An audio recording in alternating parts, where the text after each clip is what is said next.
पहिला राजा चंद्रगुप्त मौर्य या हिंदुस्थानच्या मातीमधला सर्वात बलाढ्य सम्राट अशोक पारतंत्र्याच्या नगरीत सुद्धा स्वतःच्या रक्ताचा अभिषेक करून मातेच्या चरणावरती स्वराज्याचं आणि स्वातंत्र्याचं पहिलं पुष्पार्पित करणारा जगाच्या इतिहासातील सर्वोत्तम राजा महाराजा छत्रपती शिवाजी महाराज. भरल्या शिवरात्री कंस कापावी तसा अवघ शत्रू सैन्य ज्यांनी कापून काढलं आणि छत्रपतींच्या स्वराज्याचा झेंडा अटके पार रोवला ते श्रीमंत सुभेदार मल्हारराव होळकर. जातीयतेच्या प्रथेला कडाडून विरोध करणारा राजा महाराजा यशवंत महाराजा तुकोजीराव होळकर. इंग्रजांना याच हिंदुस्थानच्या मातीमध्ये आपल्या तलवारीने पाणी पाजून कित्येक वेळा पराभूत करणारे पण स्वतः एकदाही पराभूत न होणारे अजिंक्य योद्धा महाराजा यशवंतराव होळकर. आपल्या क्रांतिकार्यातून ज्यांनी इंग्रजांना सळो की पळो करून सोडले ते क्रांतीवीर कित्तूरवीर संगोळी रायण्णा. या तमाम सर्व महामानवांना वंदन करून मी कुमारी श्रेया आणि Sandarge Saraladevi Yashwantrao Mane boys and girls high school कागलची विद्यार्थिनी आपल्या समोर विषय मांडत आहे क्रांतीवीर संगोळी रायण्णा एक निष्ठावंत सेनानी. क्रांतीवीर संगोळी रायण्णा एक निष्ठावंत सेनानी. रायण्णा म्हणजे धगधगता अंधार, रायण्णा म्हणजे स्वातंत्र्य, रायण्णा म्हणजे इंग्रजांच्या विरोधात प्रबळ झालेला आवाज. रायण्णा जर का त्या काळी कोणत्या तर राजाचा मुलगा कोणत्या तरी कोट्याधीशाचा मुलगा असता तर त्याला एवढी प्रसिद्धी मिळाली नसती असं मला वाटतं. कारण एका सर्वसामान्य धनगर कुटुंबामध्ये जन्माला येऊन कित्तूरची राणी चन्नम्मा यांच्या खांद्याला खांदा लावून इंग्रजांना सळो की पळो करून सोडलं हे रायण्णाने. ते जगले फक्त 32 ते 33 वर्ष, परंतु या 32 ते 33 वर्षात रायण्णाने जेवढी क्रांती केली आहे त्याचा मला सार्थ अभिमान आहे. परंतु एक खंत देखील आहे, एवढं क्रांतिकार्य करूनही आज देखील रायण्णाचा इतिहास आपल्याला पाठ्यपुस्तकामध्ये शिकवला जात नाही याची खंत माझ्या मनी आहे. मित्रांनो, एके दिवशी रायण्णा चन्नम्मा मातेच्या समोर जातात. म्हणतात, हे माते मला यश दे, मला देशसेवा करण्यासाठी तुझा आशीर्वाद दे. रायण्णाला चन्नम्मा माता विचारते, राया तू काय करणार? तेव्हा रायण्णा सांगतो, हे माते असा जातो आणि इंग्रजांची 100 डोकी तुझ्या पायात आणून ठेवतो. असा जातो आणि इंग्रजांची 100 डोकी तुझ्या पायात आणून ठेवतो.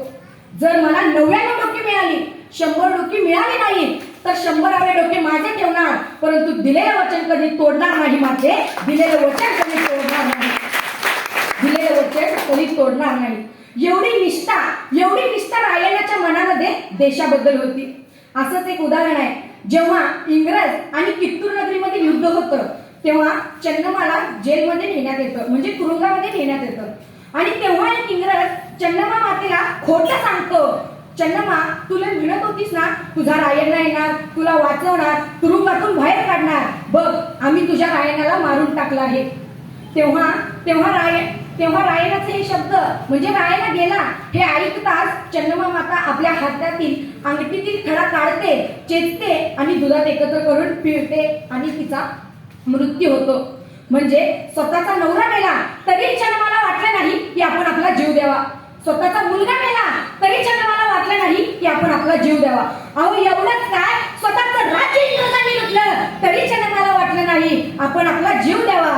पण ज्या क्षणी कळालं रायण्णा या जगामध्ये राहिला नाही त्यानंतर क्षणाचाही विचार न करता चन्नम्माने आपला जीव दिला. म्हणजे एवढा विश्वास चन्नम्माला रायण्णावर होता, मी जरी तुरुंगात असले तरी माझा रायण्णा येणार, मला तुरुंगातून बाहेर नेणार, माझं कित्तूर वाचवणार आणि देशाला स्वातंत्र्य करून देणार. रायण्णाला हे जेव्हा कळालं आता चन्नम्मा माता राहिल्या नाही, रायण्णा संन्यासीचं वेश धारण केलं आणि चन्नम्मा मातेच्या अंत्यक्रियेला निघून गेला. चन्नम्मा समोर अंत्यक्रियेला निघून गेला. रायण्णाने प्रमाण केलं, माता हे चन्नम्मा माता मी तुझं बलिदान असं व्यर्थ जाऊ देणार नाही, मी तुझं बलिदान असं व्यर्थ जाऊ देणार नाही. रायण्णाने जागोजागी उठाव करण्यास सुरू केले, गल्लोगल्ली जाऊ लागला, परंतु त्याच्याकडे सैनिक होतं परंतु त्यांना जेवण घालण्यासाठी सुद्धा त्याच्याकडे काही राहिलं नव्हतं. अक्षरशः भीक मागून रायण्णाने सैनिकांचं पोट भरलं. परंतु तुम्हाला माहितीच आहे भारतासाठी दगा आणि फितुरी हे नवीन नाही. आपल्यातलीच एका माणसाने दगा केल्याने इंग्रजांनी रायण्णाला पकडलं व त्याला फाशीची शिक्षा सुनावण्यात आली. 26 जानेवारी 1831 रोजी रायण्णाला नंदगड येथे फाशी देण्यात आली. अहो आपल्याच्या माणसाने दगा केला परंतु या भारत मातेने कधी रायण्णाला दगा केला वेगळं योगदान आपल्या जीवनामध्ये काय असेल, याच्यापेक्षा मोठं योगदान आपल्या जीवनामध्ये काय असेल. जाता जाता एवढंच सांगते, असा देह मिळवावा चंदनापरी झिजवावा, असा देह मिळवावा चंदनापरी झिजवावा, आयुष्य संपले तरी सुगंध दरवळावा, सुगंध दरवळावा, सुगंध दरवळावा. धन्यवाद.